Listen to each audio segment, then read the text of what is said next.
member here.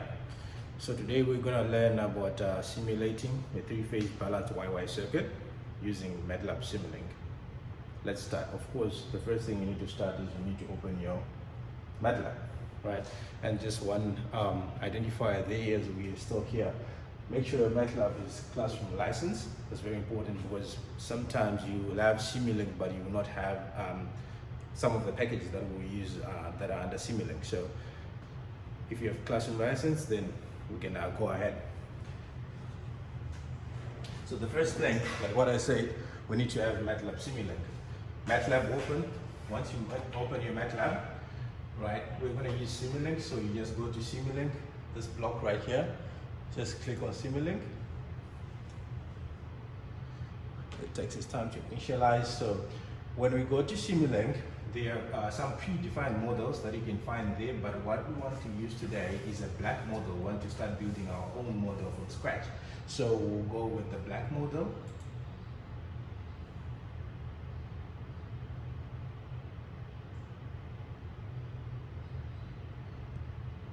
Good. So once a blank model opens, we will have this library browser popping up. So on the library browser, what we just go on the library browser, then you just click open library browser. Then we have many sort of other packages that we can find in the library browser. So it depends on what we want to use, today. So what we really need to use today is the Simscape package. We need, of course, to measure. So we need measuring components or measuring blocks.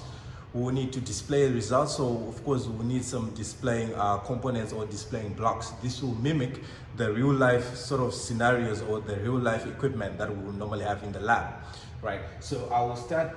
So the first folder that you want, normally if you are using a student license, you end up not having this Simscape folder. So there are many packages. So one thing that you should identify is to make sure if you are using, like in this case, you want to simulate a three-phase YY balance circuit.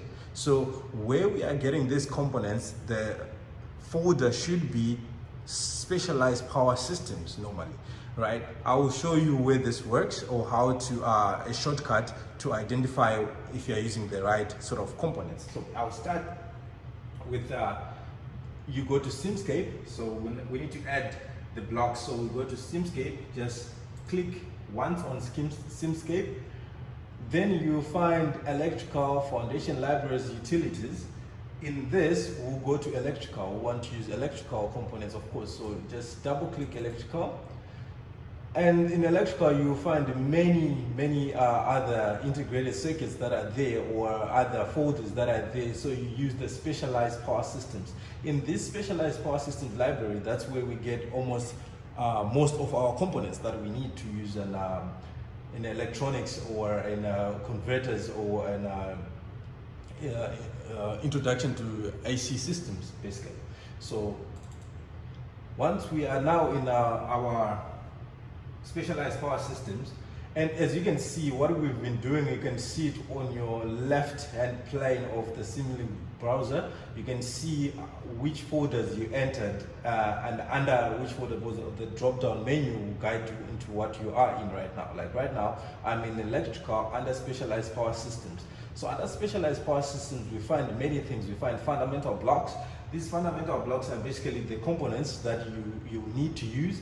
The control and measurements, you can find control measurements, renewables, you can find different sort of generators in there. So what we need to do, we need to go into fundamental blocks first. Double click fundamental blocks. Right, now on fundamental blocks, this is something very important that you should take note of. The first thing, or not always the first thing, but something that you need to always add is the Power Graphical User Interface, which is Power GUI block. This Power GUI block. So how you add components, because this right here where my mouse is our sort of our interface where we are going to build the circuit on, right? And this is where the browser or the library that we're getting the components from. So we need to just click on the component that you want to add, then you drag it to this page. So definitely the first one, I always add this as the first one so that I don't forget later, because if you forget this later, your circuit will not run and you face errors and you not know why you are facing those errors. So basically this Power GUI block, it's GUI stands for Graphical User Interface. This interface actually, it opens or it displays the steady state values of measured current and voltages, as well as the state variables. State variables, I mean inductor currents or capacitor voltages. So this block actually allows you to modify the initial states of the simulation at any initial conditions. So it's a very important block, right? So I'm gonna add this block, just drag it all the way here, right? Now it's added, so I'll just leave it there, right? You don't connect it anyway, you just leave it there. Now, of course, for us to have a circuit or to us to have a system, we need sources, we need the elements, we need measuring equipment, we need display equipment, right? So that's what we are going to do. So from now onwards, just I'll go step by step a little bit slowly so that no one gets confused. So I'm going to start with the sources, right? So I'll just go to electrical sources, just double click electrical sources. Right, or what I'll just do is I'll just drag this a little bit here so that we have this block showing here as well, our Simulink block showing here, right? So I'll start by adding sources. So what we want, there are many sources. You can, if you want to work in single phase or it's just a simple circuit, you can use the AC source or DC source voltage working like a battery, AC voltage source, AC current source, the controlled current source, controlled voltage source, you know, the dependent sources for those who are in the first year of electrical engineering. Basically, you know, you get to learn this first. Then here we've got three-phase sources. So in this case, in our today's simulation, we need a three-phase source. But then there's a three-phase source that's not programmable. It means we cannot really play around with it a lot, right? What we will need is the three-phase programmable voltage source as our source. So we're just going to have it. So I'll click on it, right? So this is another good thing about MATLAB or about Simulink. So once you just highlight on the source, like right there, I just left my mouse on the source, what happens is it will tell you what this block really does, right? So in this case, I don't really need to read out to you. So if you are here, you can, if you want to know more about this block, just read what it does, right? So all we need to do today is just click on the block, drag it and hold it and put it on the system. So once you put it on the system, it will tell you positive frequency, amplitude, blah, blah, blah. So do not, for now, we're not going to add this. So just click somewhere else so that this disappears. We'll add whatever you want to add. So as we are still here, what I'll just do is I'll just try, you know, because it's going to be maybe a huge circuit. So I'll just try and create some space. I'll start with my source normally here. No. This is a rule of thumb, right? Normally your source is to your left, then you draw your circuit going to your right. So that's what I just did, I just dragged it there. Now, what I'll need to do is now to have elements, right? So still in specialized power systems here, right? In fundamental blocks, right? Instead of electrical sources, these interface I'm in, it's the electrical sources, so I'll need elements, so I'll just click on elements. So if you click on elements, you know, elements come. So these elements they are different sort of elements, sage arresters, the breaker elements, the variable inductors, you know, rheostats, for those who still remember that. You can find variable resistors, you know, potentiometers, you know, all those things. So what I will need today, there's a difference between series RLC branch and RLC load, okay? This implements a load that I cannot change, right? This implements a branch, so this is a series RLC branch. What it does basically, you know, it implements a series RLC branch, but by choosing which branch type I have, I can actually change this type of branch. It does not have to be an RLC branch always, right? It can change into a purely resistive or purely inductive or purely capacitive sort of load. So I'm gonna choose the RLC branch, right? So what I'll do Since I have now a source, a three-phase source, so this is going to be my load basically, you know. If you are using a drawing three-phase sort of system, you need a load and of course a source. So what I'm gonna do is I'll add 3 of these branches basically, so they will be my load type, my three-phase load type. So I'll just drag them, put them here, 1. So there's one thing I can do, instead of dragging all the way, just Control C, and I'll just copy and paste wherever I want. So Control V, but you can still drag and have all 3 of them there, right? That's one thing. Now, I'll need to measure. This is, I have entered the system, load and the source. Now, I'll need to measure.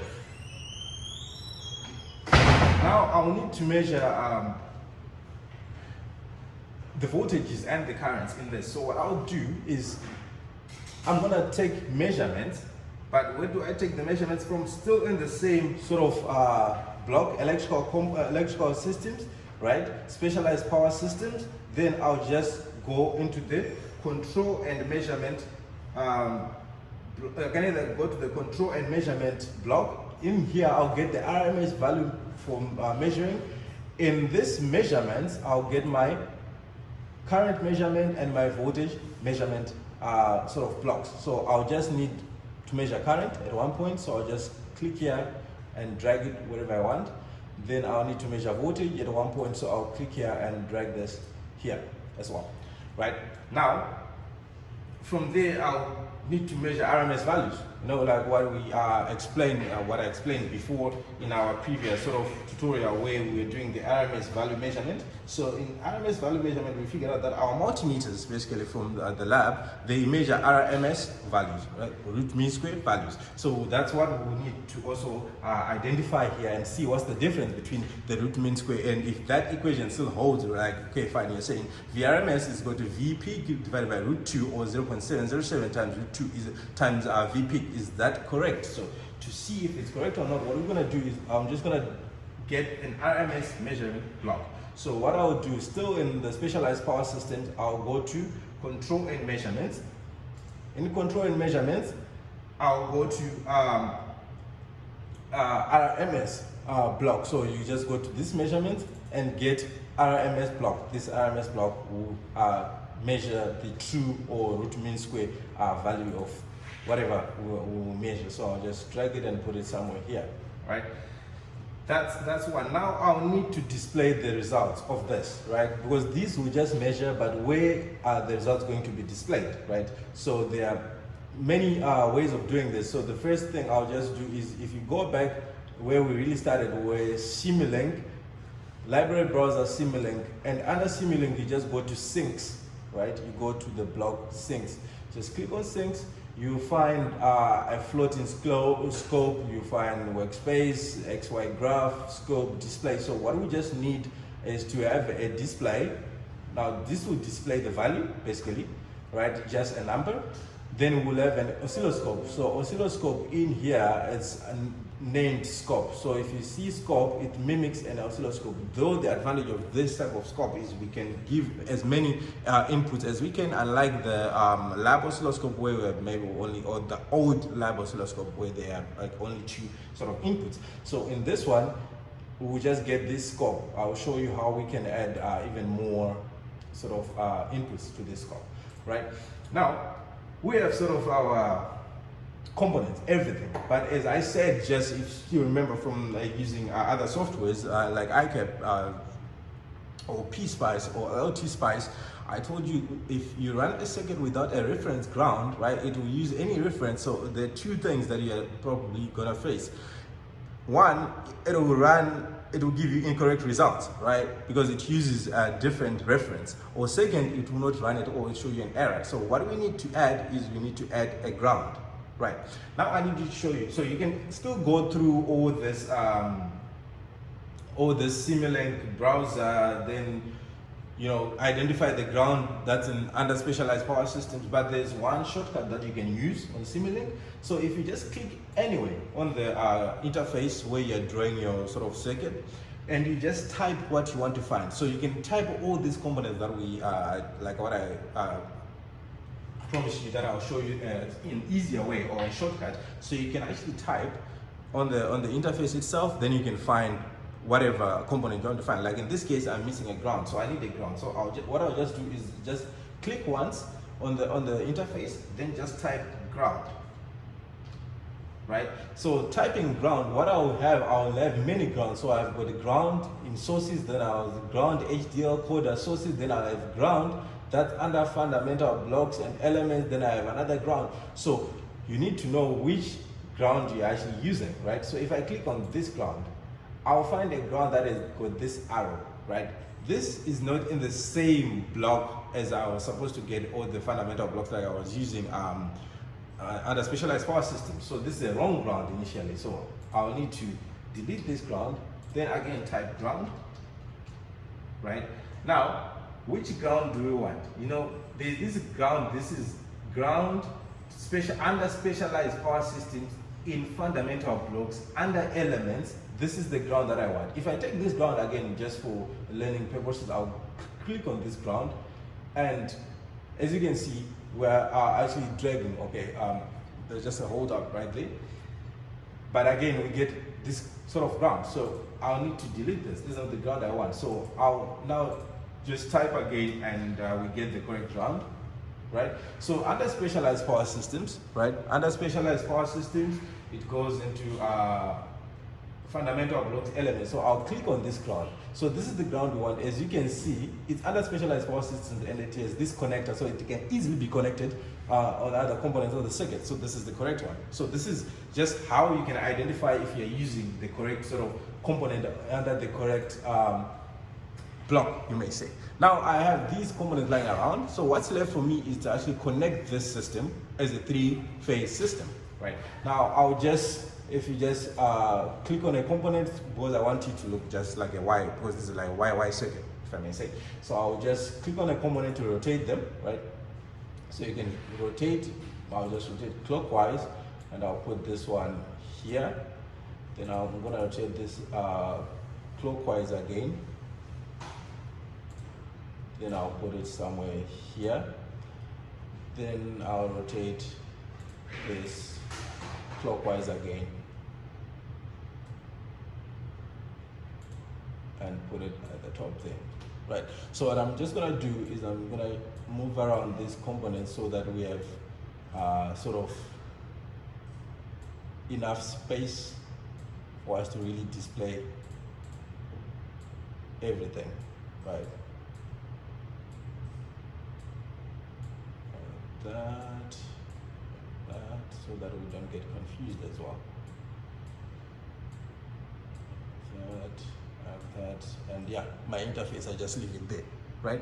Now, what's left is you need to connect these circuit elements, right?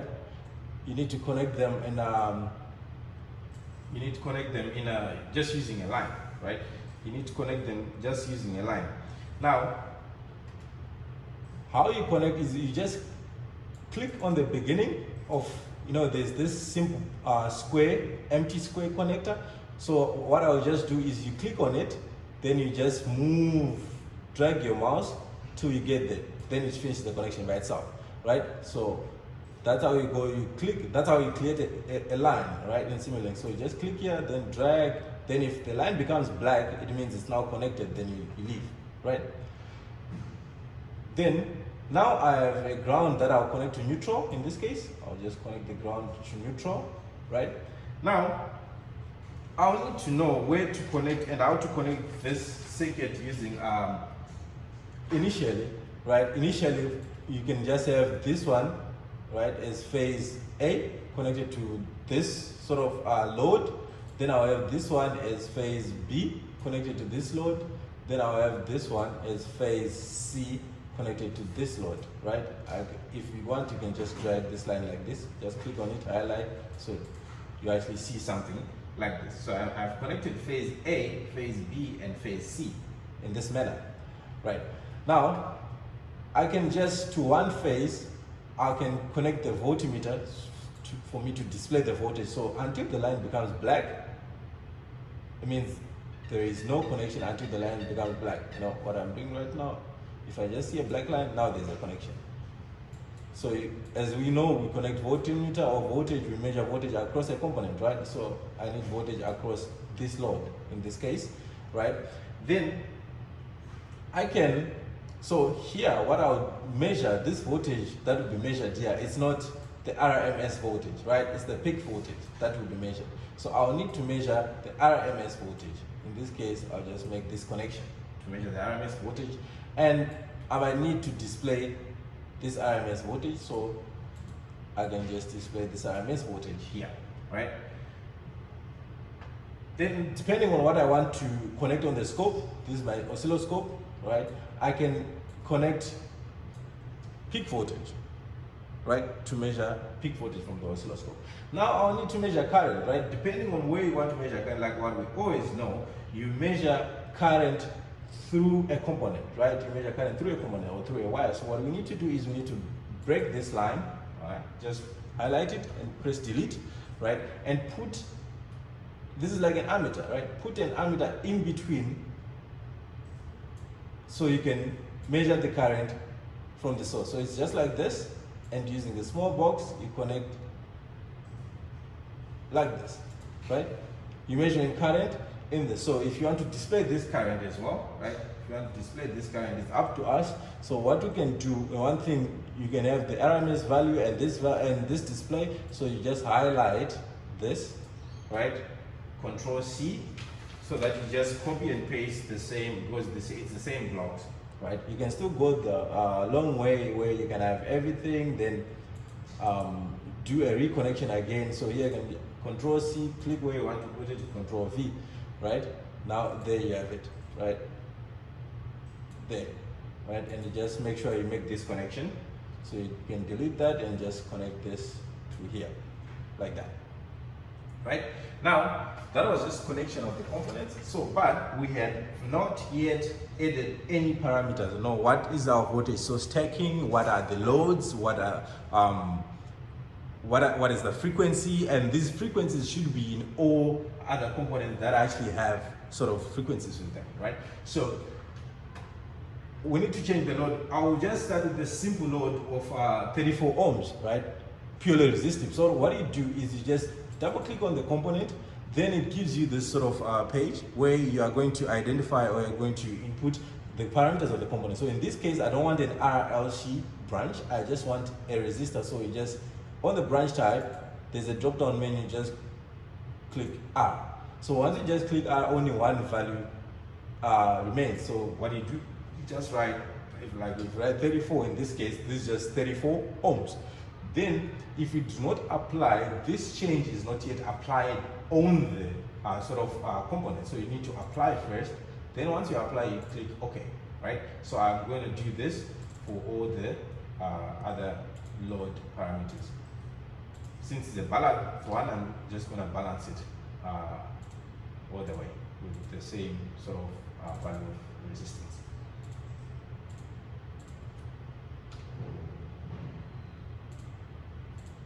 Right, that was my load. I finished my load. Now I'll go to the source, right? I'll go to the source.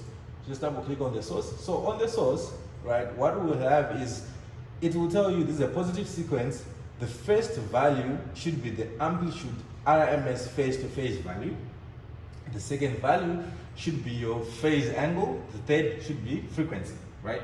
In this sort of analysis, I'm going to use, if it's RMS, right, VRMS, phase-to-phase value, and of course we're working from Australia, so this should be 240, right? We're trying to mimic the real system, so this should be 240, and as you saw, I deleted this square bracket. It should be there, right? Do not forget. And I'm just gonna say this is the first phase, right? The first phase should have a 0 sort of degrees. Then of course there's a plus 120 and minus 120 in phase B and C, in other words. Then frequency of Australia, we're gonna use 50 hertz, right? We're gonna use 50 hertz. Then time variation none, I'm just gonna apply this as my source. Then, okay, if you need to read further about what this source is about, again, you can also read on this block sort of description. Then, okay, right? Now, I'll need to check my voltage and RMS values if they are actually with the same sort of frequencies, right? So you click on the RMS component. Look, it says frequency 60, so you need to change this. This is a ESA frequency, so you need to change this to 50, or you need to balance this frequency all the way with other components in the frequency if you are working not from Australia, of course. If you do not want to use 50, in that case you are not actually supposed to use 50. If you want to use any other frequency, you can just make sure all the components they are running at exactly the same frequency. So once you do this, you just click apply and OK. You do this to this RMS block as well.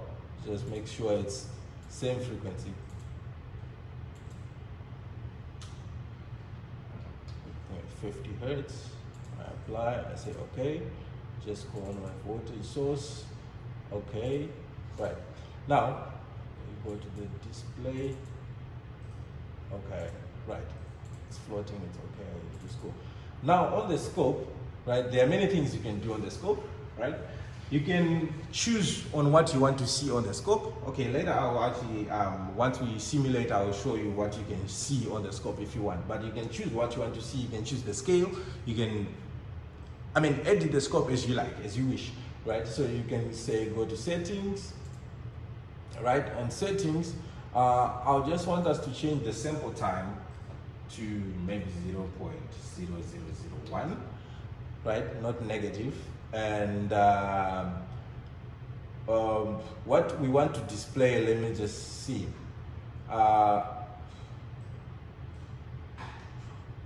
We can show legend, right? Legend, it means if you simulate, you will see what is what, or which signal is which, right? If you see which one is, if you are plotting all the three phases, you see which one is phase 1, which one is phase 2, which one is phase 3, in other words.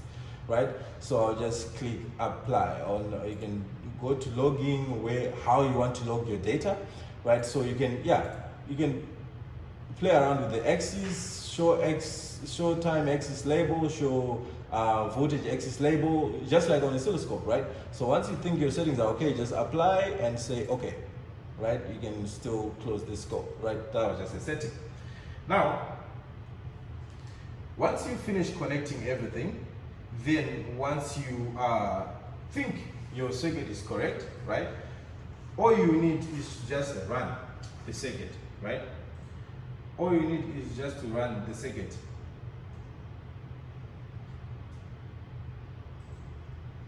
So we can set the stop time of 10. So the time is normally in seconds. Stop time of 10 seconds, that's a lot. We will have to wait quite a lot, right? So we can minimize that stop time to 0.1 in 0.1 second. So our circuit is going to run for 0.1 seconds, right? Just 0.1, right? That's a long stop time already, right? Good. Now we can just simulate the circuit. So it's simulating at 0.1. Good. Right. So from the circuit, we can see the values. We gave our RMS value output is 138 volts, right? We can see on the scope, so this is just what was running here. So we can actually identify on the scope. This is just for one phase. So if you just double click on this on the scope to see what's happening, you see this is just phase voltage. Now look. So here we have 138.6 volts. Here we have more than close to 200 volts, right? So it means this was not our RMS value. This is our peak value. Then what we actually display is our RMS value. Now, if we want to see all those two voltages, right? If you want to see all those two voltages, what we just do is we can add a connection from here to the oscilloscope. But what we need is to modify the oscilloscope first, right? Just right click on the oscilloscope, then go to signal ports. So we need input ports, increase this, let's say to 2 for now, right? Then we just try and connect this. Right? So now we're going to display the RMS value and the peak-to-peak value. So we just run it again quickly. Right? Then we're just going to highlight on the scope. Now look, this what we just displayed today is now our RMS value. So like what we said, always an RMS value would try to be constant, right? Initially, just before one cycle, just before one complete cycle, right, it will be stabilizing. Then it just stabilizes on like a constant voltage. So this is our RMS value and this is our peak sort of voltage. This is what our AC signal looks like, but what we get, right, from our connections is just this RMS value, having this 138.6, right? Not too fun. That was for one phase. So what we can do, we can disconnect this RMS value. We don't really need it, right? And we can display three sort of phases. So this is phase A, this is phase B, this is phase C. So what we need is we need just to copy this block, right? Copy this block and connect to phase B and phase C. So just Control C. So I'll need to put one here. Then I'll need to put another one here, right? So I don't need a scope here. So on the scope as well, I'm going to edit the scope and I'm going to add one more port, right? One more input port to make a total of 3 input ports, right? So I'm going to connect this to phase B.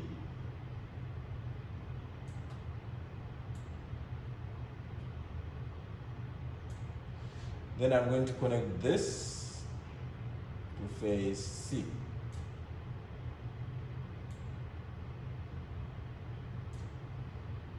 Right? Now,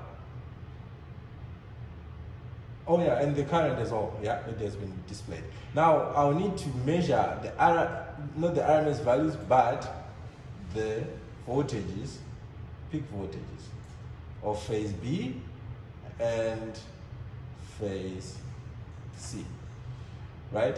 So I can actually name this. So if you just click where you want to name, I can say this is phase A, right? Good. Now I'm going to simulate this. So I'll just run it. Right? As you can see, it's a balanced load. So I've got 136, 138.6, 138.6, 138.6, right? Same voltage all the way. Then I'll just go into the scope to see if I have 120 degrees phase shift, right? I've got 3 phases. So voltage measurement 1, measurement 2, measurement 3 means phase A, phase B, phase C, right? You can always edit this if you want. Then phase A, phase B, phase C, if you think, right, this is not 120 degree phase shift amongst them, you can just, on your settings, right, just try to display, instead of go to display and show these plots as magnitude on its own and phase on its own, right? Just go here and apply this and say, okay, now look, this is what we display, right? We've got phases 120 degrees apart, then the top one is magnitude and the bottom one is the phase voltage. So this is 3-phase sort of system simulation. So you can play around with this. This is, let me just close the scope. Right, what we can now actually do, right, what we can actually do now to display, let's say you want to display the power, right, the QP, Q curve, reactive power, active power curves. What you do is you just need to add like 3 more blocks, right? You need to add 3 more blocks. So you just go on specialized power systems, like in our library browser, under specialized power systems. So it's all the way to Simscape, specialized power, other specialized power systems, right? Under specialized power systems, just go to 3-phase VI measurement. So it means in those measurements here, right? Just take this 3-phase VI measurement block. So just click it, put it somewhere, we'll connect it somewhere. Then we will need to add sort of a power block, right? A 3-phase VI measurement power block. So this power block, we just go into the instantaneous power. So under, okay, we can go shortcut. Let's try type it. So one instantaneous power, right? 3-phase. So it's still under electrical power systems, specialized power systems, power electronics, you know, control measurements, blah, blah, you get the 3-phase instantaneous power block. So we just want to connect it somewhere. then we would want to display it somewhere. So we'll just copy this block. C, Control V, right? You want to display this if you want. So what we're going to do here, right? We're going to, instead of connecting phase A, B, C directly to our load, we're going to remove these lines that we're connecting phase A, phase B, and phase C, right? Then we connect this block in between. So phase A, phase B, phase C. Then, because this is a measurement block, right? So, but here, if I just do this, I did not change anything, right? And you should be very careful on where you are going to connect these, right? Connect where initially phase A, B, and C was connected. So let's just drag it, right? Then I'll need to connect my voltage to voltage, my current to current. And let's say I just want to display what's my real power in that case, right? So what this block does is nothing special, but it's just going to show us our instantaneous power. So what we can do, we can connect all the phases A, B, C to this, right? Then using the scope, input three inputs on the scope and display. So this won't really change anything, right? So in this case, I'll just run again the circuit, right? It's still balanced. Then I can show the output on the scope, right? I can now change the scope to just, in the display, just display the amplitude and say, okay, right? Now, let's minimize the scope. We are going to unbalance this load for a minute, right? Let's see if what we are saying is true, right? So I'll leave this as 34, then I'll leave this as 34, then phase B, I'll just make it 60. Let's see what's the effect of this. 60 ohms. I apply, and I say okay, then I'll just simulate this again. Now look, phase B voltage is now 162. These are now 128 and 128. They are now less, right? So let's just display. See? The magnitudes are now different, okay? The magnitudes are now different. So magnitude was phase 2, right? Or phase B is the one which is the highest now. So now we can make this was just purely resistive loads, right? Now let's make this an RLC load or an RL load, right? So what you just do is you just go on like that. Instead of branch type resistor, just change it to maybe RL load, right? 34 resistance, then just leave an inductor as 1 millifarad, right? Apply. Okay. Let's do the same here. And RL load, leave the inductor as 1 millihenry. This one, RL, but let's make it balanced, right? Just go back to 34 here. Then also an RL load. Let's see what effect that this has, right? So we're just gonna run it again, right? It does not have an effect on the RMS voltage, right? But now this will have effect if we now measure, if we're now displaying current, right? We can now display, let's just try to add one more port here and put 4 ports, right? Okay. Now let's try to get this current to be displayed as well, right? So if we run this, then we check on the oscilloscope. This is our current, right? In this, if we're just going to display one of the voltages and one of the current, you see that current is out of phase because of the load that we put. So if we change this load back to purely resistive, right, you see that current and voltage will be in the same phase. Like in this case, our current is this small green line as it is identified there, right? So this was just an introduction. Of course, you can complicate this circuit as much as you want. You can now add more components on top of this. Depending on what you analyze, you can unbalance the loads, you can unbalance the phases, you can add impedances on each and every line. Like in this case, we're just assuming that the lines do not have any impedance. It's just a line connected directly to to the load, and there was no impedance. But you can add as much impedance as you want, and you can complicate this circuit as much as you want. All right, so I'd like to thank you.